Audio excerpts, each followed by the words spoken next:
Deganingiz, men sizdan axir qarz so'rab chiqmadim-ku. Haligi o'tgan safar keliningizga olib bergan ko'ylagingiz bor-u. O'shani pulini hali bermadinglar. Ko'ylak? Qanaqa ko'ylak puli? Voy opa, meni qo'rqitmang. O'sha kuni keliningizga olib bergandingiz-ku. 1 oy bo'ldi shunga ham. Ha, esimda.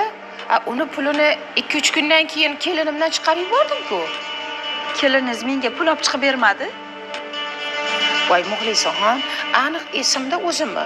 Qo'liga berdim, shundoq olib chiqib ketdi oldingizga. Mahallada hammaga mol sotib yurasiz-ku, esingizdan chiqib qolgandi. Voy opa, nima deyapsiz? Hali esim kirdi chiqdi bo'lib qolmagan. Daftarimda ham yozilgan turibdi. Muxlisaxon, yaxshilab eslab ko'ring. 2-3 kunda pul tushishi bilan kelinimdan chiqarib yuboraman degandim. Yaxshilab o'ylab ko'ring, chiqarib yubordim-ku. Olib chiqib berdilar-ku. Xo'jayiningiz telefon qilib qoldilar-ku o'sha kuni. Aytdim-ku, eslang o'zingiz. Eslayapsizmi? Qarz bo'lib qolmay deb 2-3 kundan keyin shundoq kelinimdan chiqarib yuborganman. Voy opa, meni ham xijolatga qo'yib qo'yapsiz. Menga sizni haqqingiz kerak emas. Keliningiz o'sha kuni borganida menga hech qanaqa pul bermadi.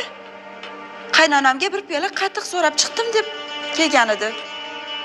Muxlisaxon, hozir kelin kelsalar so'rayman. Bunaqangi xayolparast bo'lmang-da. Pul bilan ish qilasiz-ku. Axir bir joydagi odamlarimiz, qo'ni-qo'shni bo'lsak, o'rtada sovuqchilik tushmasin deyman-da.